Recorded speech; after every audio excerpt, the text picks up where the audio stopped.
नमस्कार, मैं हूं विद्यासागर। स्वागत है आप सभी का टीएनपी न्यूज में। 2024 लोकसभा चुनावों के लिए बीजेपी ने 80 सीटों पर जीत का दावा किया है, जिस पर समाजवादी पार्टी के अध्यक्ष अखिलेश यादव ने प्रतिक्रिया देते हुए बीजेपी का टारगेट 80 फेल होने की बात कही है। देखिए रिपोर्ट।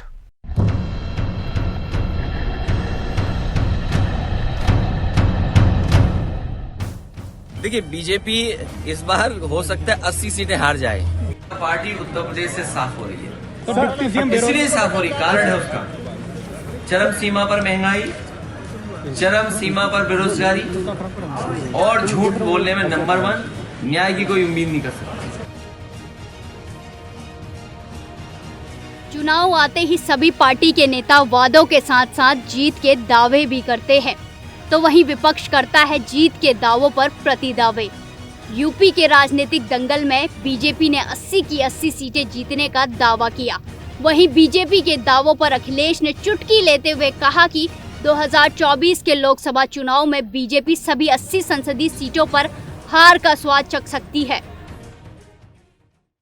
देखिए, बीजेपी इस बार हो सकता है 80 सीटें हार जाए। जो ये कहती हो पार्टी कि हम बरसों बरसों रहेंगे, याद कीजिए, यही कहते थे ना कि 50 साल राज करेंगे, और वो लोग 400 दिन की बात कर रहे थे, और आज तो 2 दिन चले गए 398।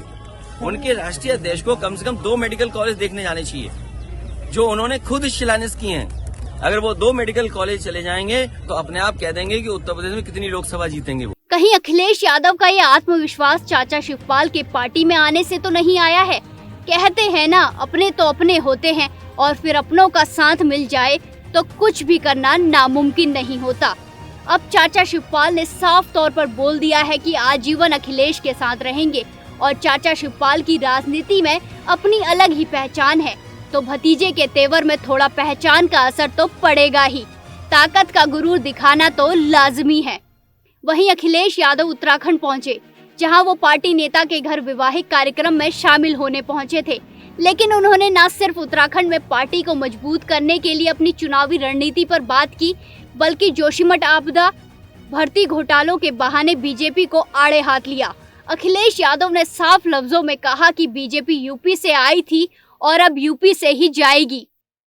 पार्टी उत्तर प्रदेश से साफ हो रही है, इसलिए साफ हो रही, कारण है उसका चरम सीमा पर महंगाई, चरम सीमा पर बेरोजगारी और झूठ बोलने में नंबर 1। न्याय की कोई उम्मीद नहीं कर सकता। लोकतंत्र में जब न्याय खत्म होने लगे तो समझ लीजिए ये सरकार जाने वाली है, जनता इनको जवाब देगी। नड्डा जी और बेहतर कौन जानेगा, रायबरेली के लोग हो, जब जब लोगों ने संविधान और कानून को तोड़ा है, तब तब जनता ने इनको सफाया किया है। चाचा भतीजे की इस जोड़ी से योगी सरकार भी थोड़ी डर सी गई है। तभी तो योगी सरकार की अहम बैठकों का दौर लगातार जारी है। हाल ही में हुई बीजेपी की बैठक में मुख्यमंत्री योगी आदित्यनाथ, डिप्टी सीएम सहित 700 पदाधिकारी शामिल हुए, और बीजेपी ने बैठक में 2024 के लोकसभा चुनाव के लिए रणनीति तैयार की। बहरहाल चुनाव से पहले टारगेट 80 हर किसी का दावा है, लेकिन ये वक्त ही बताएगा कि चाचा भतीजे की जोड़ी दमदार है या फिर यूपी में योगी सरकार है। Bureau report, TNP news.